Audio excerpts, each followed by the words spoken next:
Салям алейкум, хайрлах шамлар. Витаю в эфире телеканала АТР. Вы смотрите информационную программу «Бугунь». В студии для вас работаю я, Гульсум Халилова. И гость нашей студии — политичный эксперт Андрей Вегеринский. Витаю вас. Доброго вечера. Давайте начнем нашу беседу с такой новости. Президент Владимир Зеленский заявил, что не знает ответа на вопрос, когда отношения Украины и России вернутся к довоенным. Без возврата Крыма общение между будущими поколениями Украины и России будет невозможно, заявил президент Владимир Зеленский в интервью «Украинской правде». Давайте его послушаем. Соромно буде російському народу через кілька років за те, що сталося. Без повернення Криму не буде єднання, можливості нормально і відверто дружно спілкуватися українському і російському народу в майбутньому поколінні. Це неможливо. Ми сусіди. Ми живемо в цій квартирі і ніхто переселятися не збирається. Через несколько лет, сказал президент Владимир Зеленский, Крым вернется, и причиной тому станет стыд российского народа за аннексию. Вы так оптимизировали его цитату.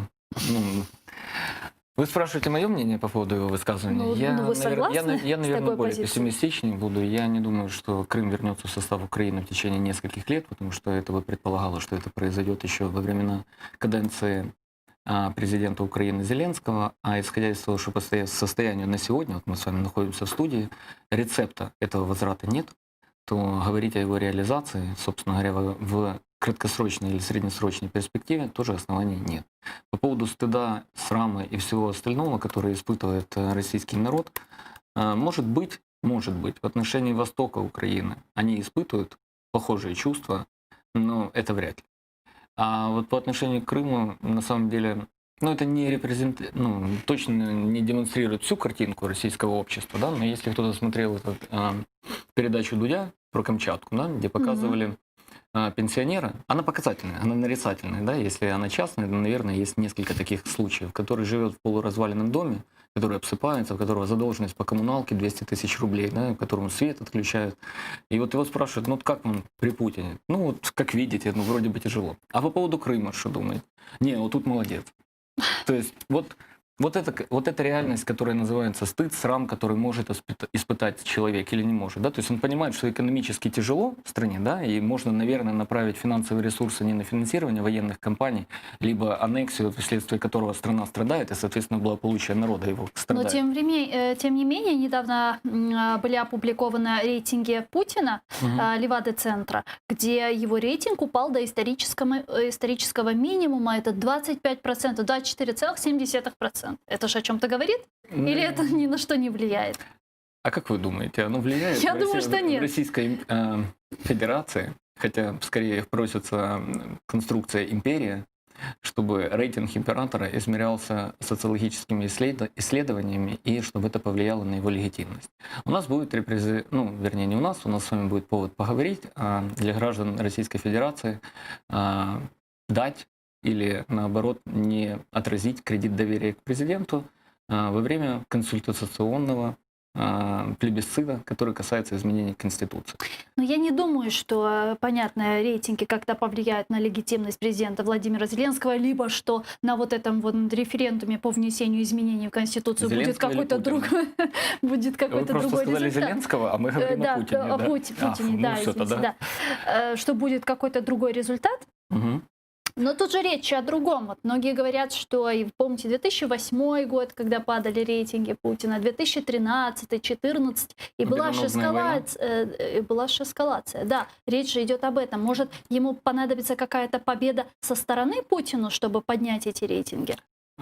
Если бы мы приближались, вернее, они приближались к президентским выборам, конечно, ему нужны были бы победы. Это были бы не только федеральные проекты большого строительства или чего-то подобного. Ну вот изменения в Конституцию, нет? А изменение Конституции, кстати, плебисцит, это он, собственно говоря, не влияет на само принятие закона. То есть он консультационный, по большому счету. Это не утверждение изменений в Конституцию народом. С народом консультируется. То есть это форма, которая, по большому счету, не влечет за собой правовых последствий в виде непринятия этих конституционных изменений. И это такая конструкция, которая была придумана искусственно, во многом с учетом коронавируса и возможности голосования в электронном виде. Мы с вами, наверное, допускаем, что появится возможность подкорректировать те или иные результаты, плюс абсолютно не важна явка при этом плебисците. И, соответственно, уже сейчас говорят о том, что голоса плюс-минус там распределятся в пределах 60/40, то есть 60% голосов будут отданы в поддержку изменения Конституции, и мы с вами понимаем, что это, скорее всего, индульгенция, ну или право, которое будет предоставлено Путину на переизбрание на очередной срок. Воспользуется он им или нет? Это уже другой вопрос, и вследствие этого, когда мы будем приближаться к дате переизбрания, мы сможем с вами понимать, какие у него рейтинги, какие у него победы, и возможно ли эскалация в каком-то другом регионе, которая резко повысит его электоральные симпатии его граждан по отношению к нему. Риски такие существуют всегда, особенно с учетом того, что этот механизм в Российской Федерации работает. Такими высокими рейтинги Путина не были никогда, ну, как в тот момент, когда был аннексирован Крым. Ну, вы согласитесь со мной. Ну, Но вот, фактор Крыма, он уже себя исчерпал. Для Российской Федерации он себя исчерпал. Для внутренней их повестки, для рейтинга президента. ну вот относительно Крыма, вы знаете, недавно Дмитрий Кулеба был в Германии, и он на пресс-брифинге сказал, что Украина хочет начать обсуждение с международными партнерами о создании платформы по неизбежной деоккупации Крыма. Что это может быть за платформа? Какой бы стол, платформу, ковер они не выбрали, международное сообщество не предложит сценария по состоянию на сегодня принудительного возвращения Крыма. Ну, к сожалению. То есть, понимаете, можно собрать любое количество субъектов, хоть Будапештский меморандум, хоть расширить эту коалицию. Этот вопрос, он во многом является токсичным в силу того, что международные партнеры не видят возможности его решения. А как следствие втягивается в международный процесс скажем так, в количестве субъектов международных стран, которые как минимум должны, по нашему с вами пониманию, быть приобщены к этому диалогу, да, и этот диалог не приведет к результату, для них является репутационной потерей. Плюс, допустим, понимаете, по результату диалога должны же быть какие-то действия, алгоритм действий и как минимум еще следствие за невыполнение действий. По отношению к потерпевшей стороне, то есть к Украине, следствий быть в принципе не может никаких. По отношению к стороне агрессора, да, к стороне, которая аннексировала, следствием невыполнения алгоритма, ну, в любом случае будут санкции. Это раз. И второе, нельзя будет вести диалог по поводу Крыма без Российской Федерации. А Российская Федерация участие в этой платформе принимать не будет, я думаю, от слова совсем. Более Может, того, какие-то санкции вынудят его сесть за этот стол? я вам переговоров? скажу, нет. Они не просто так принимают изменения в Конституцию, которые предусматривают, ну, скажем так, запрет на ведение переговоров, которые касались бы изменения границ территории Российской Федерации. Вот примерно вот такая вот история. То есть, в принципе, при любых платформах ответ, ну, мое внутреннее законодательство, Конституция запрещает мне вести такой диалог. Это будет совсем обратная сторона, если, допустим, он будет с Синдзиабе встречаться по поводу Курильских островов, да? Потому что эти переговоры длятся уже несколько лет, десятилетиями даже, я бы сказал, и тоже не приводит ни к чему. Кроме того, что премьер-министр Японии Владимир Владимирович, ну, простите меня, опускает в глазах его же избирателей, то есть самого граждан Японии. Кстати, вот по поводу Курил интересная история. Они договорились начать, ну, буквально еще секунду, я думаю, что это будет интересно зрителям. Они договорились начать переговоры. Это об истории того, как переговариваться с Российской Федерацией по поводу территории. О том, что будет процесс, который связан, допустим, с диалогом по возврату 2 из 4 островов. А в конечном итоге Владимир Владимирович показательно открывает завод по переработке рыбной продукции на одном из этих островов, который должен был отойти Японии. То есть это плевок в принципе, ну, премьер-министру Японии. То есть мы как бы переговариваемся, а с другой стороны вы усиливаете свое присутствие на этом острове, который в принципе вам не интересен с точки зрения населения, которое там находится. Поэтому, когда одна сторона не хочет вести диалог, то какой может быть диалог? Это, скорее всего, монолог. Монолог, он и так звучит с уст международных представителей. Поэтому я понимаю позицию Кулебы, ну, потому что ему нужно демонстрировать то, что вопрос с повестки дня он не снимает. Ну, этот вектор очертил Зеленский для Кулебы? Исходя из того, что Владимир Александрович отвечает у нас за внешнюю политику, нельзя говорить о том, что он не знал о том, с каким обращением будет господин Кулеба обращаться к гражданам Украины по результатам встречи. Соответственно, да, слова, которые сказал господин Кулеба, скорее всего, не согласованы и озвучены с ведения, по крайней мере так, нашего президента. Госсекретарь США Майк Помпео в среду 10 июня во время представления доклада Госдепартамента о свободе вероисповедания и в разных странах мира за 2019 год призвал Российскую Федерацию освободить всех незаконно удерживаемых украинцев, а также подчеркнул, что она должна вернуть контроль над аннексированным полуостровом Украины. Давайте послушаем. Правительство США продолжает осуждать запугивание христианских и мусульманских религиозных групп русской оккупационной властью в Крыму и привлекать международное внимание к этим нарушениям. В посольстве США в Украине сообщили, что США и впредь будут поддерживать религиозную свободу в Крыму и заставят оккупационных властей вернуть конфискованное имущество и освободить заключенных, осужденных по своим религиозным или политическим убеждениям. С 2015 года Россия незаконно призвала на службу в свои вооруженные силы тысячи мужчин в Крыму, а тех, кто отказывался это делать, привлекла к уголовной ответственности. Россия должна прекратить притеснение тех, кто сопротивляется ее оккупации, освободить всех незаконно заключенных украинцев и вернуть Украине полный контроль над полуостровом. Крым – это Украина. Ну вот вы слышали, что Соединенные Штаты должны заставить Российскую Федерацию освободить политических заключенных, говорит Майк Помпео. Как? Как США могут заставить Россию освободить украинских политических заключенных? Ну, слушайте, если госсекретарь говорит, что они должны, то следующий шаг, который он должен, если он последовательный политик, он должен предложить механизм. Если США примеряет на себя роль глобального арбитра международных конфликтов и сверхстраны, то есть в однополярном мире, потому что он еще не стал биполярным таким, как было во времена Холодной войны, то, наверное, он должен понимать вес своих слов и утерю веса, если не будет соответствующих действий.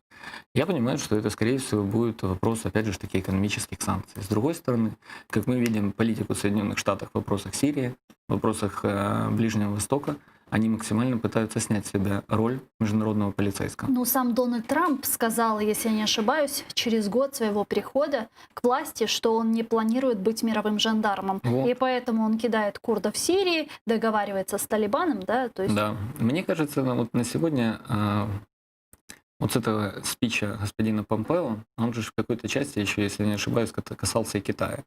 И в отношении Китая, ну, хотя это гораздо более глубокий кризис и гораздо более весомый соперник для Соединенных Штатов, нежели Российская Федерация, они вводят санкции в отношении Китайской Народной Республики за ущемление прав уйгурского населения. Мгм. То есть тут мы видим действия по отношению к тому, кого они рассматривают с точки зрения стратегии развития и геополитики, они рассматривают его как конкурента. Это не только экономические санкции, которые были связаны с торговыми войнами, но это в том числе и вещи, которые касаются ущемления скажем так, народностей и национальностей, которые проживают на территории КНР. В отношении Российской Федерации мы услышали только призывы. Ну, А призыв бездействия – это, простите меня, просто демагогия. Ну вот возвращаясь к теме политических заключенных, в каком случае Украина освободит своих политических заключенных, в каком случае Россия пойдет на это? Вы помните, после встречи в нормандском формате было установлено, если не ошибаюсь, всех на всех, но как-то ничего еще не произошло. Понимаете, вот есть публичная сторона встречи в нормандском формате, а есть, условно говоря, такая, о которой догадывается, то есть такая конспирологическая. Да? Почему состоялась встреча в нормандском формате, почему ей предшествовали обмены заключенными? Но это были шаги навстречу, которые демонстрировали оттепель в отношениях. По крайней мере, оттепель не в смысле того, что начали дружить и забыли о том, сколько крови пролито, и что территория аннексирована, да, и находится под контролем Российской Федерации. Нет. В том смысле, что создается положительный бэк к тому, чтобы в последующем идти на взаимные шаги по урегулированию, по крайней мере, ситуации на Востоке. Но после того, как состоялась встреча в нормандском формате, как мы с вами помним, господин Сурков, который ее организовал, был отправлен в отставку. Мгм. Отправлен он был в отставку, как некоторые российские, по крайней мере, обозреватели об этом пишут и говорят, в силу того, что он обещал президенту Российской Федерации, что по результату нормандской встречи будет подписано совсем другое коммюнике, которое будет действительно предусматривать во многом, скажем так, позицию урегулирования, которая бы устраивала Владимира Владимировича Путина. Этого не произошло, потому что украинская сторона сменила повестку, и потом коммюнике переписывалось. После этого последовала отставка. После этого, как мы видим с вами, стороны в части политического урегулирования не продвинулись ни на йоту. О чем я говорю, когда я говорю о политическом урегулировании? Это, с точки зрения Украины, это нормативная работа в стенах парламента над документами, которые были определены во время встречи в Франции, да? с точки зрения влияния Российской Федерации или действий Российской Федерации на территории Восточной Украины, это допуск Красного Креста и допуск мониторинговой миссии в режиме 24/7, плюс открытие двух, как минимум, контрольно-пропускных пунктов для пересечения территории. Этого не произошло. И если мы с вами в сухом остатке останемся, да, то есть есть статус, какой-то базис по состоянию на декабрь, и насколько мы с него сдвинулись по состоянию на июнь, мы придем к тому, что в той части, от которой непосредственно зависит вопрос прекращения конфликта на Востоке, мы находимся ровно в той же позиции, которая была в декабре месяце. С единственным исключением. Единственное исключение заключается в том, если это удается украинской стране, это демонстрация на самом деле того, что Украина готова идти на какие-то шаги в сторону урегулирования, на Например? выполнение Минского процесса. Это какие-то по крайней мере, уступки? да. Ну, смотрите, открытие, допустим, контрольно-пропускных пунктов, оно же не происходило до, допустим, избрания Владимира Александровича Зеленского. Это не вопрос, что я пытаюсь минуснуть как-то Петра Алексеевича, просто демонстрирую контраст. В контрасте речь идет о том, что Украина, несмотря на противодействие внутри страны, мы с вами помним, да, и формулу Штайнмайера, митинги, фаеры под стенами, подписанные господином Кучмой, да, в Минске, и помним открытие КПВВ, несмотря на то, что были протесты, в том числе военных. То есть Украина демонстрирует, что она преодолевает внутренние, как минимум, силы внутреннего противодействия в этих вопросах и пытается выполнить Минск. В то же время показывает миру, той же Франции, Германии, что с российской стороны ответных шагов нету никаких. И даже вот вопрос, который касается российских паспортов представителей в Минской трехсторонней контактной группе, это тоже очень важный сигнал и важный вопрос с точки зрения дипломатии. Когда Россия говорит о том, что вы должны услышать кого-то там, оттуда, да, то есть местных жителей, Да, мы поговорим об этом. мы демонстрируем паспорта Российской Федерации этих людей, во-первых, тут нужно понимать, что как разговаривать с гражданином другой страны. Да? То есть, это тоже во многом подрывает позицию Российской Федерации в международном сообществе, которое свидетельствует очередной раз, что Россия Минские договоренности выполнять не хочет. К Минску мы вернемся. Да, насколько это завершая важно. тему политзаключенных. Да. Когда их освободят? Тогда, давайте так, когда освободили Сенцова, он политзаключенный, его освободили... 7 сентября. Да, его освободили вследствие чего? Просто, наверное, доброй воли. Я не могу сказать, что это... давайте вспомним, сколько человек голодал, сколько было акций, которые были связаны с деятельностью людей, коллег его профессии международных. Это не воздействовало никоим образом на Путина. В какой-то момент времени, во имя чего-то, мы пока с вами не совсем понимаем во имя чего, Владимир Владимирович Путин решил, что в принципе может освободить украинских политических заключенных. Он это сделал. Какие факторы могут сегодня повлиять на принятие им такого решения? Я думаю, что в ближайших, как минимум, месяцев 6 никаких. Почему говорю о 6 месяцах? Потому что очень важна позиция новой или старой, если она останется, администрации Белого дома в Соединенных Штатах Америки. И в зависимости от этого он уже будет вырабатывать стратегию своих последующих действий. Давайте к следующей теме. Об Америке еще поговорим. На Херсонщине от руководства страны требуют сделать официальное заявление, отрицая возможность любого водоснабжения Северокрымским каналом воды в оккупированный Крым. Соответствующее открытое обращение к президенту Украины, председателю Верховной Рады и премьер-министру обнародовали представители общественных организаций 9 июня на пресс-конференции в кризисном медиа-центре Херсона. Давайте послушаем. Мы, представители гражданского общества Херсонщины, с нарастающим беспокойством наблюдаем за активностью государственной власти и приближенных к ней политиков и консультантов в вопросе возобновления поставок в оккупированной Российской Федерацией Крымский полуостров Днепровской воды Северокрымским каналом. Мы категорически протестуем против возобновления водоснабжения и даже против начала дискуссии на эту тему. Водоснабжение и электроснабжение может быть восстановлено только после деоккупации и восстановления территориальной целостности Украины. Есть ли сейчас в Украине политические какие-то круги, которые все-таки обсуждают возможную поставку воды в оккупированный Крым?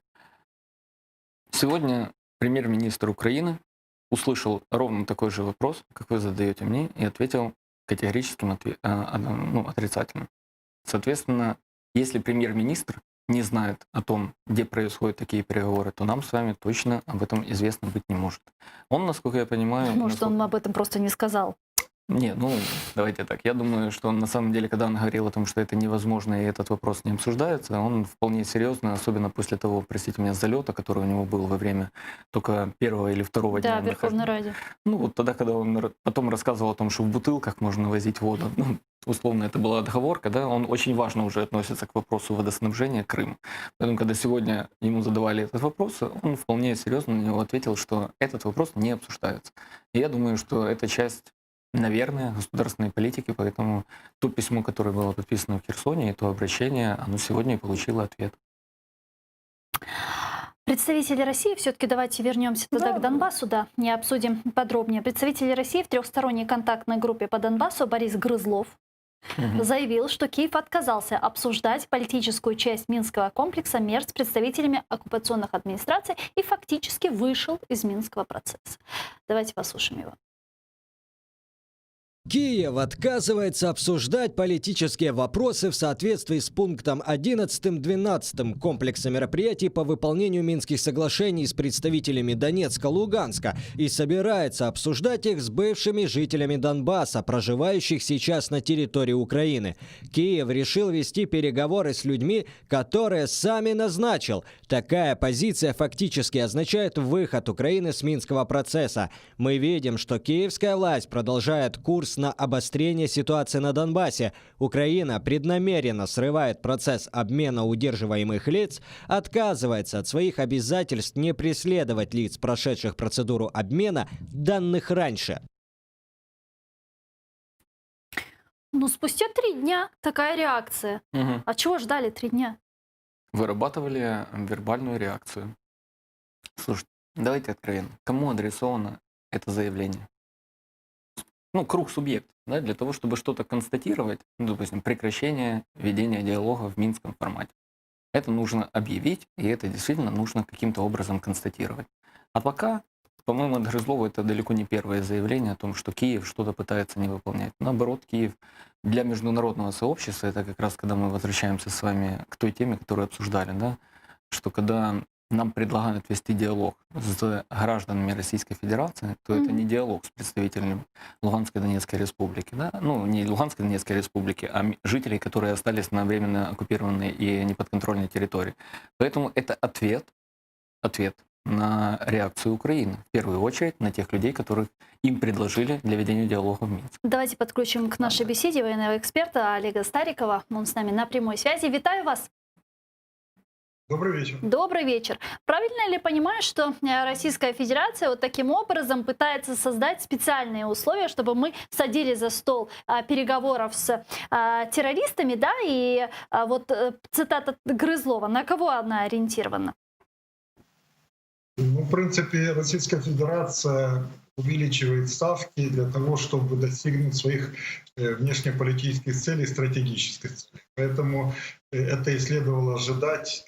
Они для этого там и находятся специально, для того, чтобы Украина шла в курсе фарватере требования Российской Федерации. Ну, у Украины есть свои задачи, только нам необходимо выработать, что мы хотим. Мы хотим ли возвратить отдельные районы Донецкой и Луганской области? В каком виде и когда? Вот когда мы ответим на эти вопросы, тогда и переговорная группа, тогда и вопросы, связанные с решением вопроса о компромиссе. Слово «компромисс» — это не мое. Компромисс введен Управлением миротворчества Организации Объединенных Наций, которые всегда решают, когда методологию которой всегда берут при решении такого рода конфликтов. Поэтому Украине тоже надо быть готовым к компромиссу. Ну, видите, Российская Федерация пошла на повышение ставок. Я думаю, что Украине не надо идти в этом фарватере. Надо просто взвешенно, спокойно, на дипломатическом уровне, работая с нашими стратегическими партнерами, а конкретно с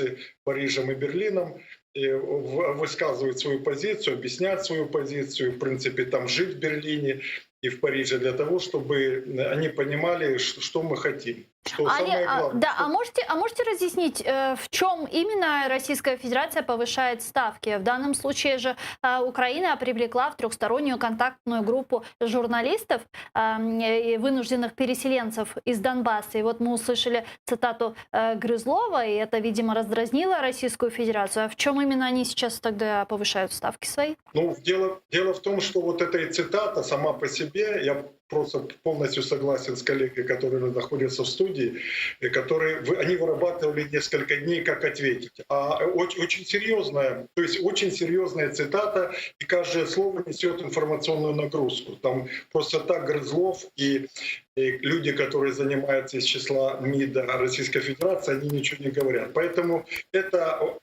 они этим показали, что или вы будете выполнять то, что мы требуем, или, в принципе, будет дальше проводиться обстрелы, никакого выполнения комплекса мер не будет, ну и дальше ваши люди будут погибать. Вот такая ситуация. Ну а вот привлечение журналистов из Донбасса в трехстороннюю контактную группу как-то выведет Минские соглашения из стагнации?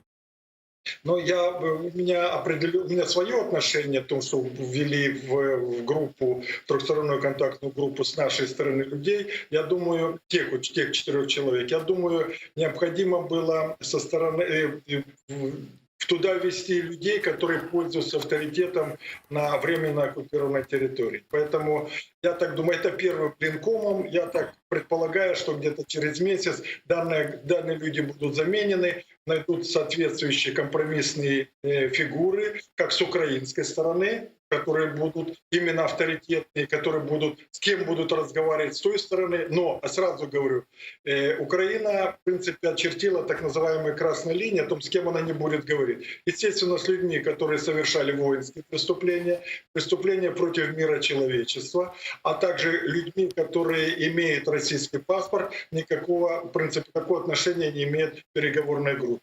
Поэтому я так думаю, вот эта шахматная партия по выработке переговорной группы и вот этих представителей для переговорщиков будет где-то месяц-полтора еще вестись. Ну, я говорю, и последний тезис. И я так предполагаю, что они будут заменены на более компромиссные и договороспособных лиц. Спасибо большое. Олег Стариков, военный эксперт, был с нами на прямой связи. Дуже дякую вам. А как вы думаете, привлечение украинских журналистов в ТКГ что-то даст? Что даст? А какая функция украинских журналистов? Ведение переговоров с кем? Ну вот у меня ответ. Знаете, роль человеку определена, а полномочия, статус и задачи. Ну вот если вопрос шел о том, что нужно привлечь, скажем так, тех людей, которые вынужденно покинули территорию Донецкой и Луганской области и живут сейчас на подконтрольной территории Украины, они по праву являются представителями региона, да? Это с нашей стороны. А теперь следующий вопрос. С кем они будут вести переговоры? Каким образом? Возможно, им стоит организовывать какие-то поездки на территорию Луганской и Донецкой области. С агрессором? Ну, вот в том-то мы не понимаем с вами. Эти люди есть, они определены. Вот господин Горан – это бывший заместитель прокурора города Киева. Да? Он там представитель ассоциации жителей Луганска или где-то что-то похожее в этом роде. Дальше его функция – сближение. Окей, если сближение не только в минском формате или там в скайп-режиме переговорного процесса происходит, а происходит непосредственно во время пребывания и общения людей на территории Луганской и Донецкой областей. Они туда вояжи никакие не осуществляют. То есть людей выбрали, функцию не определили, задачи не определили. Вторую, не вторую сторону, а представителей тех районов, которые находятся не под контролем, тоже не определили. Вывод. Чем занимаются наши избранные 2 журналиста и еще 2 человека в Минской подгруппе по каким-то там вопросам? Непонятно. Ничем. Соответственно, процесс как бы есть, Украина как бы формально выполняет обязательства, которые перед международным сообществом, которое засвидетельствовало необходимость выполнения Минска, мы свои условия выполнили. Ну, другая сторона не выполняет. Все. Но Минск не работает. Нет. Как быть? В том-то и дело, что Минск не работает. Это очень важная, кстати, дилемма. Потому что мы все цепляемся за Минск, понимая то, что он не работает. По логике, мы должны доказать тем людям, которые нас заставляют придерживаться Минска, что он не работает, и прийти с ними либо к новому соглашению, в каком-то новом формате обязательств, либо к пониманию того, что это замороженный конфликт, и этот замороженный конфликт на очень и очень продолжительный период времени. Но это очень непопулярно, это, ну, скажем так, мысль, которую я сейчас озвучиваю. Но мы продолжаем находиться в повестке того процесса, который не способен привести к результату. И это признать для политика, это фактически фиаско политическое. Это было и для Петра Алексеевича, он принял для себя позицию просто игнорировать процессы, которые связаны с Минском. Ну и сейчас Владимир Александрович попробовал его выполнять. Ну вот И Борислав тоже, и Береза результат у меня точно был так же. в эфире сегодня, и он тоже сказал, по сути, Да, Минск подписывали не для того, чтобы его выполнять. конечно. Понятно, что Российская Федерация не будет прекращать огонь и даже выполнять первый пункт Минских соглашений. Правильно. Минск нужен для того, чтобы ужесточать санкции против России, показывать то, что Россия не идет на это. Если мы говорим с вами об интересе Запада, просто я рассматриваю Но ситуацию... почему бы это не Смотрите, понять и не принять, просто не озвучить? я смотрю на эту ситуацию с точки зрения Украины. Вы переводите, ну не переводите, вы цитируя бывшего народного депутата, да, вы приводите пример того, в чем интерес находится в стран Западной Европы и Северной Америки. У них интерес постоянно иметь повод экономически воздействовать на своего конкурента, оппонента, бывшую угрозу, ну, потому что еще ядерный статус государства никто не снимал с Российской Федерации, соответственно, это угроза для вопросов национальной безопасности, стратегических союзников Соединенных Штатов на Восточной Европе, которыми являются Венгрия и Польша по состоянию на Ну, сегодня. может, для США так, а как же Германия и Франция, которые все еще думают, что с Путиным можно договориться и что Минск нужно выполнять? Нет, публичная позиция, что Минск нужно выполнять, она никоим образом не мешает, ну, в какой-то части мешает, но уже не настолько критично экономическим взаимоотношениям между Францией и Германией, с одной стороны, и с Российской Федерацией, с другой. Если вы вспомните тот кейс, который все наши граждане уже знают, «Северный поток», то позиция по «Северному потоку», она скорее принципиальна для Соединенных Штатов, нежели для Германии. И это правда. Ну вот бывший спецпредставитель США по вопросам Украины Курт Волкер считает, что США не сыграли достаточно весомую роль в поддержке Украины в переговорах с тех пор, как он покинул пост спецпредставителя в сентябре прошлого года. Также он выразил обеспокоенность действиями Франции и Германии. Почему? Давайте послушаем. Теперь все возлагается на Францию и Германию. И что у меня вызывает грусть, так это то, что Франция и Германия четко не заявляют, что Россия является нарушителем минских договоренностей. Она есть их подписантом, частью договоренностей, а не сторонним наблюдателем. Она есть участником конфликта и не выполнила взятые на себя обязательства. Мгм. Но вправду, почему до сих пор не назначили спецпредставителя Госдепа США по вопросам Украины? Ну, потому что роль функция спецпредставителя и такой институт, как спецпредставитель, он упразднен вместе со ставкой господина Вокера. И когда мы об этом говорили, я помню просто это обсуждение, когда как раз он уходил, господин Вокер, была прекрасная риторика о том, что, в принципе, было бы весьма рационально, если бы вопросами Украины непосредственно занимался господин Помпео. Это бы резко повысило роль и значение Украины в, скажем так, в внешнеполитических интересах Соединенных Штатов. Но есть другой момент. Они направляют к нам бывшего военного в роли посла. И вполне возможно, что функции администрации Госдепартамента, да, Белого дома, который раньше выполнял господин Вокер, в то же время, допустим, послом была Мария Иванович, которая была в оппозиции по отношению к позиции республиканцев в Белом доме, что теперь эти две институции сойдутся в роли нового посла, который уже, насколько я понимаю, процедуру вручения верчих грамот он уже прошел. Мгм. И таким образом нет необходимости в дублировании функций. Понятное дело, что посол не будет встречаться ни с Козаком, ни так, как раньше встречался Вокер с Турковым. Но, собственно говоря, мы же с вами будем откровенны с зрителями, что встречи Вокера с Турковым, они привели ни к чему, в том числе даже к освобождению людей, которых мы называем и политическими заключенными, и жертвами репрессий Российской Федерации.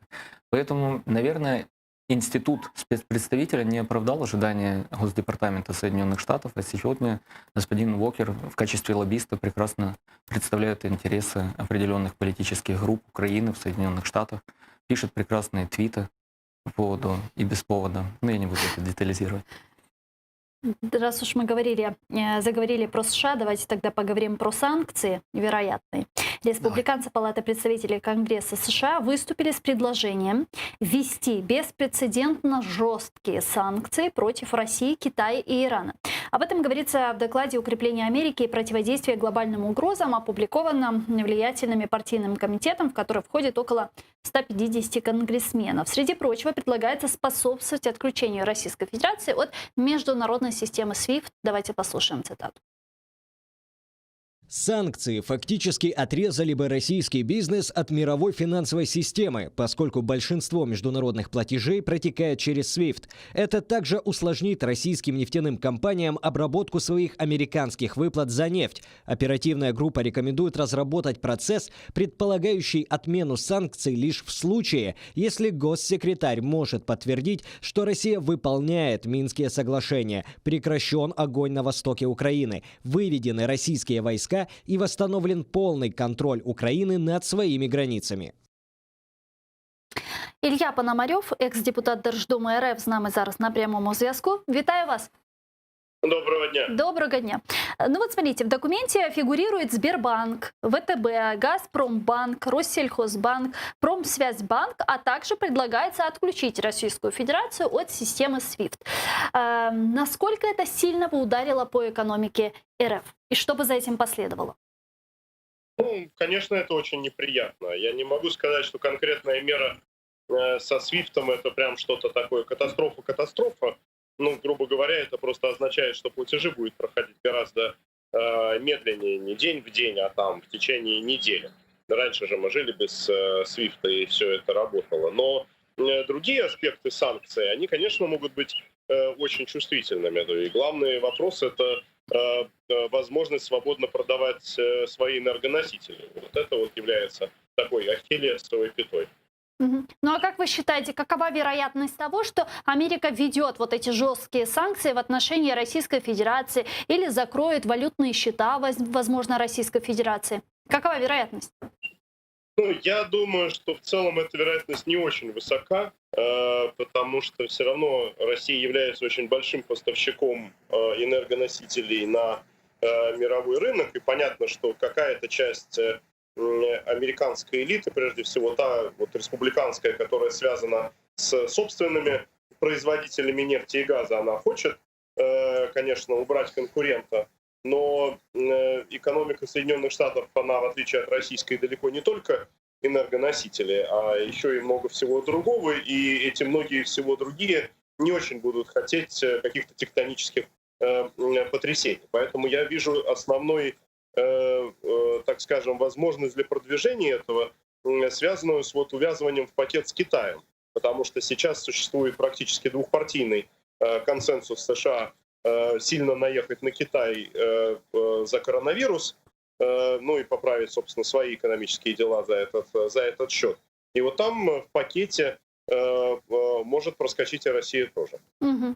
Ну а все-таки вот если говорить об вот этих жестких санкциях в отношении России, потому что до этого, вы помните, еще звучали санкции, которые называли драконовскими, да, адскими, и они висят на сайте Белого дома уже где-то второй год, но так они и не введены в отношении России. Что еще должна сделать Российская Федерация, что все-таки такие меры более радикальные были приняты? Ну, вы, собственно, сами ответили на свой вопрос, да, что в последнее время ничего такого особенного не происходило, чтобы было поводом для какой-то резкой эскалации. Наоборот, на данный момент, как это видится из Америки, идут какие-то переговоры между Украиной и Россией, там возвращаются пленные, там что-то такое совершается. Вот, значит, соответственно, надо подождать. То есть поэтому за последнее время проходили только те санкции, которые были связаны с конкретным делом, а именно с строительством Северного потока-2. Вот это абсолютно конкретная история, и там поэтому это все сработало. Но вопрос оккупации не решен, агрессия на востоке Украины продолжается, да, и какая-то же реакция на это тоже должна быть, продолжаться. Гульцум, вы совершенно правы, но это, что называется, не новость. Да? Агрессия продолжается 6 лет, Крым оккупирован 6 лет, войска на Донбассе стоят 6 лет. А вот переговоры, которые идут по инициативе Зеленского, они идут там меньше года. И, соответственно, с ними еще пока связаны какие-то надежды или иллюзии, то есть в зависимости от угла зрения, но тем не менее, вот конкретно сейчас введение каких-то новых санкций, конечно, большую часть американской элиты считала бы контрпродуктивной. И их лоббируют, еще раз скажу, люди не по политическим соображениям, а скорее по экономическим. Но все-таки вот это появление в информационном пространстве вот такой новости может ли быть вот неким предупреждением Российской Федерации? Если они не планируют их вводить, зачем тогда они озвучиваются? Ну, это, безусловно, предупреждение, но это еще и не стоит забывать фактор внутрипартийной борьбы внутри Соединенных Штатов. Здесь же как люди очень любят друг друга обвинять, кто из них там пророссийский, кто из них там шпион, агент и так далее. Все то же самое, как у нас в Украине. Вот, поэтому республиканцы вот занимают такую жесткую позицию, тем самым несколько отмазывая своего президента от обвинений в том, что он путинский агент, потому что, безусловно, эту карту демократы будут разыгрывать. Ну, а республиканцы будут, соответственно, разыгрывать карту, что вот Байден зато был в сговоре с Порошенко и, значит, там решал какие-то коммерческие вопросы своей семьи. Спасибо большое. Спасибо, що зв'язались з нами. Ілля Пономарьов, екс-депутат Держдуми РФ, був з нами на прямому зв'язку с Авомс. Ну, насколько я понимаю, в качестве первого шага Конгресс должен принять законопроект, который обязывает госсекретаря рассмотреть вопрос о том, является ли Россия все-таки спонсором терроризма. Вот такой закон Конгресс будет рассматривать все-таки?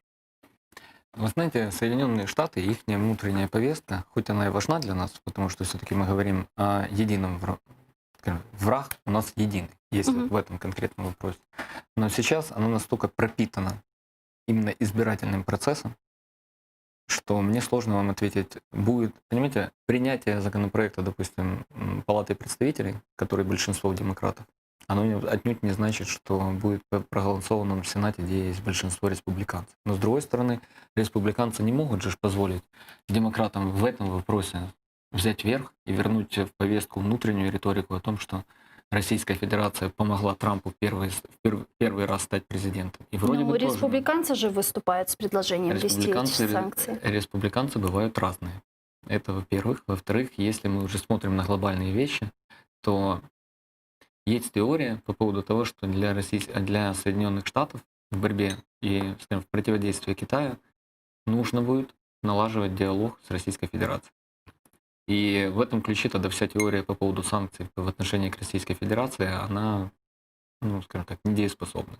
Поэтому я думаю, что они разберутся там сами, по большому счету. Наша задача — это все время поддерживать их интерес по отношению к тому, чтобы они стимулировали Российскую Федерацию путем санкций выполнять обязательства международные, которые она брала, подписывая международные конвенции о неприкосновенности границ, по крайней мере. Не говоря о других аспектах, которые касаются непосредственно соблюдения прав человека. Давайте вернемся к нашим внутренним новостям. Обсудим буквально 5 минут до завершения нашего эфира. Они большего не стоят. Народный депутат от «Голоса» Святослав Вакарчук заявил о сложении мандата народного депутата. Обосновывая свое решение, Вакарчук отметил, что считает свою миссию частично выполненной, привел прекрасную фракцию в парламент новых профессиональных, порядочных людей. Однако теперь она завершена, и в его дальнейших планах образовательный проект. Убедил вас Вакарчук?